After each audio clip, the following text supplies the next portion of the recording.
Imagine this. You care deeply about a local issue, right? Maybe something happening in your town, your neighborhood. You decide, okay, I need to speak up about this. You exercise your right to free speech. And then, bam, suddenly you're facing weird pushback, legal threats maybe, or just a wave of nasty online attacks.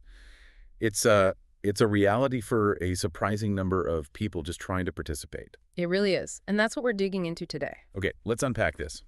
In today's deep dive, we're zeroing in on something pretty crucial for democracy. What happens when people speak out, exercise that free speech, and get hit with retaliation? We're going to explore why sometimes just being informed and engaged can feel like a threat to, well, established power. We'll look at the tactics used silencing voices, spreading bad info, and importantly give you some real strategies, how to fight back, protect your voice, especially online. Yeah, what's really fascinating, or maybe disturbing, is how the simple act of getting informed and then, saying something can trigger these systemic responses. Responses designed pretty much to keep things as they are, to maintain existing power structures. Our sources today, they paint a complex picture. Information flow, the right to dissent, public discourse, it's all constantly being tested. We'll see how it plays out from lawsuits to psychological games, and even that murky world of dark money. Right, so our mission here is to give you a clear view of these dynamics, shine a light on some of the forces at play, maybe the hidden ones, and give you concrete ways to stay informed, speak up effectively, and, protect yourself and others from online threats and manipulation. Exactly. Let's get into it. So it sounds a bit backwards, maybe, but our sources say when citizens get really informed, power structures can see that as a threat. Why? Why is knowing stuff suddenly threatening? Well, it's a great question. When voters become genuinely informed, not just superficially aware, but deeply informed about issues, about candidates, it inherently shifts political power. The core insight, I think, is that information isn't just power, it's disruptive power. It messes with the narratives elites sometimes rely on. Okay, so how does that work? Our sources point to a few key reasons. First, it weakens what you might call elite control. Political elites, maybe politicians, maybe some media figures, they often rely on citizens not digging too deep, right? They shape opinions with selective messages, these elite cues. When people educate themselves, do their own research, they don't just accept those cues. They rely less on them. And that reduces elite control over the narrative, the agenda. Schachtschneider pointed out way back how politics often favors the better educated, leaving average folks out. But this isn't just about college degrees. Right, it's about being informed, regardless of formal education. Exactly. When a broader base gets informed, it can shake up political coalitions in ways that are hard to predict. It unsettles the status quo. And that's when the backlash starts. Painting informed people as, what, out-of-touch elites. Precisely. It's a classic move. There's a long history of anti-intellectualism as a populist tactic, dismissing experts, eggheads, anyone who seems too informed, to appeal to a different base. You see rhetoric targeting academics, journalists, knowledge workers, painting them as corrupt or disconnected. And the internet age, social media. That must have changed things dramatically. Oh, massively. It's been a huge disruptor. On one hand, it empowers independent fact-checking, activism. People don't need to rely solely on traditional media anymore.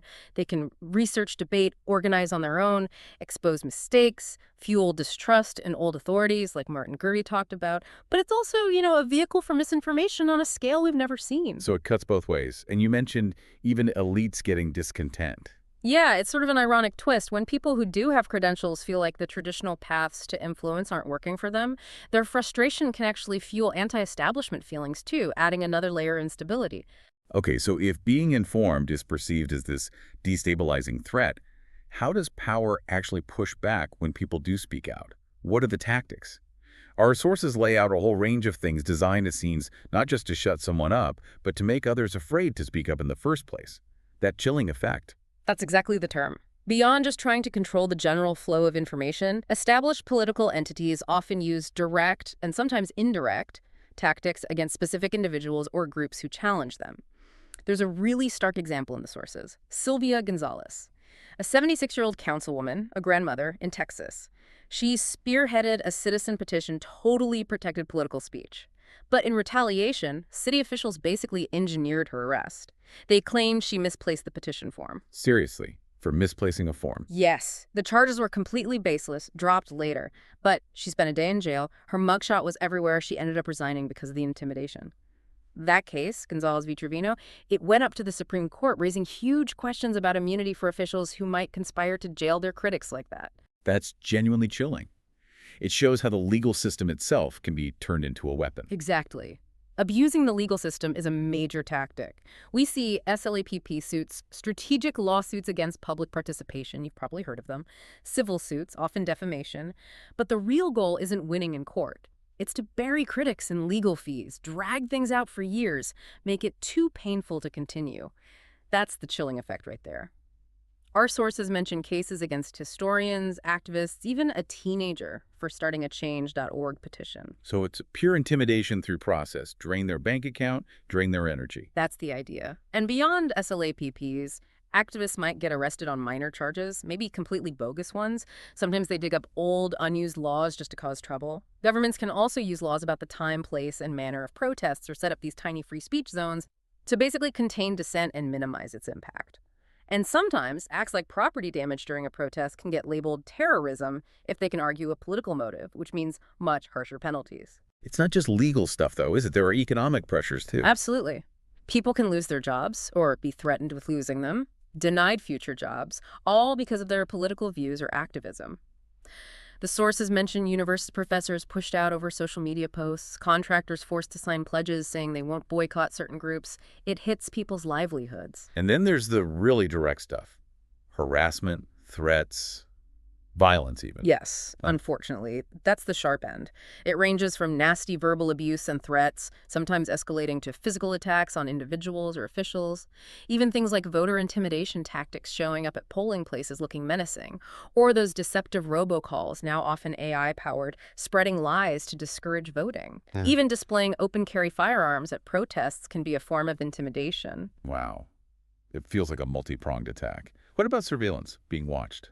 Surveillance is definitely part of the playbook, both overt and covert. Conspicuous surveillance, think FBI agents doing knock-and-talks at someone's house. The point isn't always to gather info, it's to let you know you're being watched, to make you self-censor.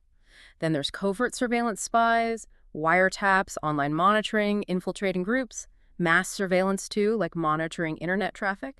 And sometimes government programs that deputize local police can lead to targeting specific communities, creating fear and distrust, making people afraid to speak out for fear of any kind of official interaction. And sort of weaving through all this is the effort to control how the public sees things, right? Manipulating perception. Yes, manipulating public perception is huge. Using media influence, maybe planting stories with friendly journalists, pressuring reporters to kill negative stories, painting dissenters as extremists or ridiculous or dangerous, even just downplaying the size or significance of protests to make them seem unimportant. So beyond these direct hits, there's this whole other layer, the psychological game, manipulating public opinion, and the role of hidden money in all of this. Right. And this manipulation, politically speaking, it's a deliberate attempt to get people to act in ways they might not otherwise choose. It bypasses rational thought, undermines autonomy. That's a real threat to democracy. How do leaders or groups actually do that? How do they manipulate people psychologically? Well, a key way is exploiting emotions. Fear, anger, outrage. Using those feelings to create strong us versus them divides, uniting us against some perceived them. Emotion becomes a tool to guide decisions, focus attention away from maybe inconvenient facts. They also play on identity, Our sense of who we are is flexible. They mold it to build really strong partisan loyalties. People like us believe X, and social media just pours gasoline on this fire. How so? These platforms, they often lack strong checks against misinformation. Stuff spreads incredibly fast, peer-to-peer, often without any verification. Plus, the algorithms are usually designed to maximize engagement. And what gets engagement? Often it's the emotionally charged stuff, the outrageous stuff. It gets amplified.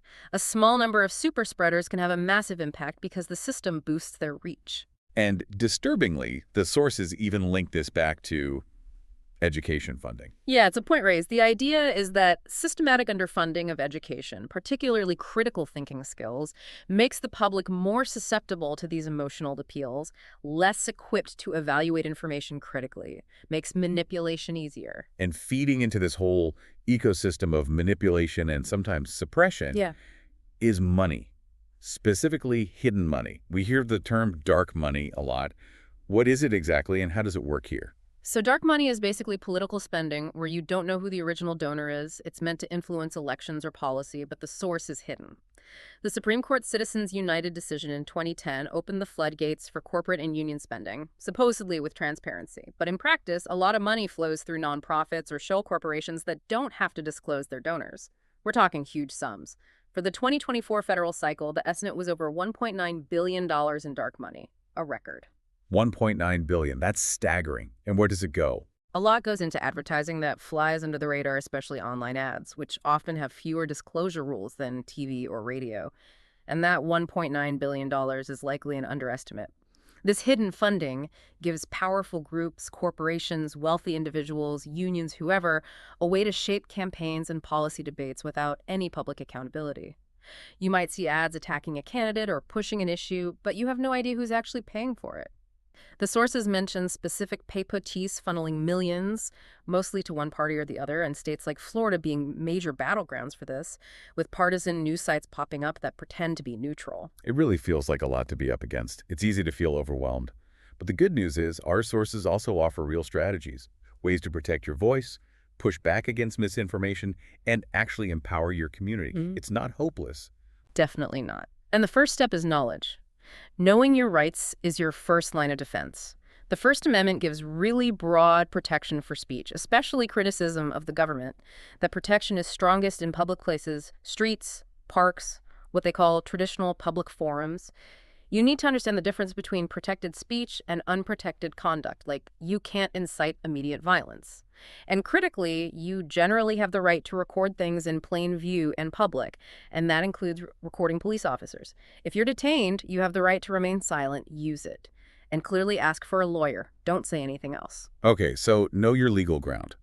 But how do regular folks turn that knowledge into action?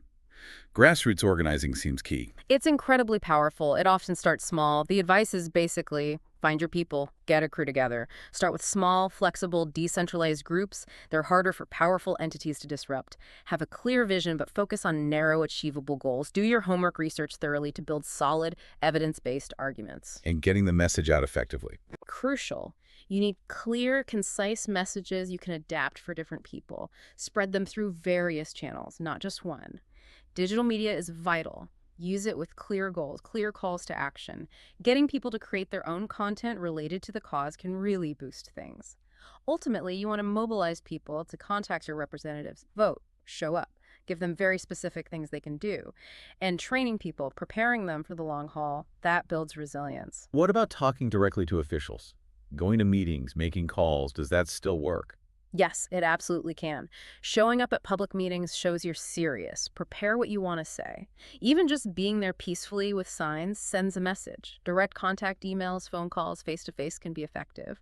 Writing letters to the editor or op-eds raises public awareness. And if you encounter censorship, say in a school board meeting or library, reminding officials about the First Amendment that they can't ban speech just because they disagree with it is important. And if things get legally messy, like with those SLAPP suits? That's where anti-SLAPP laws come in. Many states have them. They're designed to let defendants get these bogus lawsuits thrown out quickly. Good anti-SLAPP laws often have expedited processes and make the plaintiff who filed the silencing suit pay the defendant's legal fees if they lose. That's a big deterrent. There's no federal anti-SLAPP law yet, though efforts continue. And seeking legal help is critical. Organizations like the ACLU, Fire the Foundation for Individual Rights and Expression, they specialize in this. They offer legal support, connect people with lawyers, sometimes for free. So it sounds like it's often a combination, legal challenges backed by grassroots pressure. It's a powerful combination, yeah. Legal action challenges the abuses formally, sets precedents. Grassroots organizing builds the public support and pressure needed to make those legal arguments resonate, to create the political will for change. Think about the civil rights movement, the Montgomery bus boycott, backing up the legal challenges. It's that kind of synergy. Okay, shifting back to that landscape of deception, the misinformation, disinformation problem, how do we even start to combat that? First step is recognizing it. Be aware of the different forms, fake news articles, propaganda meant to divide people, those deceptive robocalls, especially the AI ones getting sophisticated now. Understand that misinformation isn't just about being wrong. It's often used as a weapon of mass distraction. Its goal is to sow chaos, erode trust, make people give up, demobilize opposition. So it's not just about correcting facts, it's about defending the whole idea of shared reality almost. How do we fact-check reliably? You have to be proactive. Seek out and, importantly, support independent, reputable media. Use well-known fact-checking sites. Snopes, factcheck.org, PolitiFact, The Washington Post Fact Checker. There are many good ones. The key is, don't rely on just one source. Look for evidence. Be skeptical of stuff that makes you immediately angry or scared. That's often a manipulation tactic. And then how do we share that knowledge? Help others become more discerning. It's vital.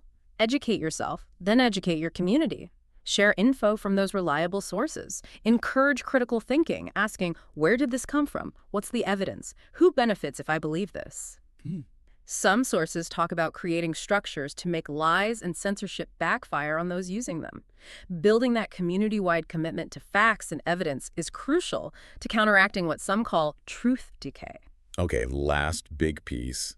We live online so much now. Advocacy, organizing, just talk at Happens digitally. How do we protect ourselves in that sphere? It seems absolutely essential. It is critical, especially for activists or anyone publicly educating others, because the risk of surveillance or having your privacy violated is higher. If you're not secure online, the tools you use for advocacy can become weapons used against you. First, remember that most social media platforms are technically private public forums. They're businesses, not the government. So the First Amendment doesn't directly limit their ability to moderate content. You have to know their rules, their terms of service. So we can't just assume free speech absolutism on Facebook or Twitter. Yeah. Exactly, which puts more responsibility on us. For secure communication, use end-to-end encrypted platforms for messages and calls. Look for open source options. Features like disappearing messages or blurring faces and photos can be useful. For email, consider services known for strong encryption, maybe based outside your own country for better data protection. For really sensitive stuff, there are specific browsers and video call tools designed for anonymity and privacy. And protecting our personal info. Preventing doxing. Yeah, doxing where someone maliciously publishes your private information online is a serious risk. Lock down your privacy settings on all social media, tighten them up. Look into services that help remove your data from those data broker websites that sell personal info. Maybe use a P.O. box for mailing addresses related to your activism instead of your home address. On social media itself, consider using aliases if appropriate.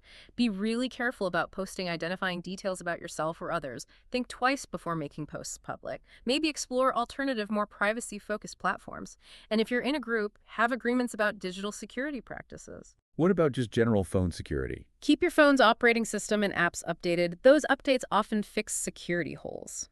Using a VPN, a virtual private network, is generally a good idea. It encrypts your internet traffic and hides your IP address from your internet provider. Choosing a VPN provider based outside your home country can add another layer of protection. It really underscores this point that privacy and free speech aren't enemies. They actually support each other. They absolutely do. It's a symbiotic relationship. When people feel reasonably sure they aren't being constantly monitored, they're more likely to speak freely, explore ideas, even speak anonymously when needed. But when privacy is weak, technology can easily be turned into a tool for surveillance, for discrimination, which directly undermines civil liberties and free speech rights. Wow. We've certainly covered a lot of ground today.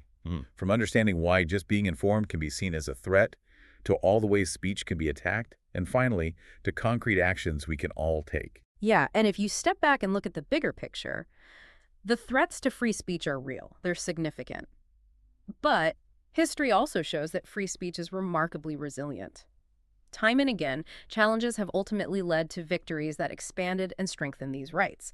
The ability to criticize power, to advocate for change, that's really the bedrock, right? The foundation for pretty much everything else. So what's the takeaway for everyone listening? What does this all mean for you? I think it means that keeping our democracy healthy, keeping citizens engaged and informed, it requires constant vigilance. It's not passive. It means educating yourself, yes, and your community, but also speaking out clearly, with conviction.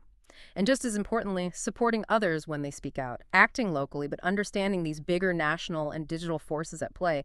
That's how we collectively make sure government serves the people instead of silencing them.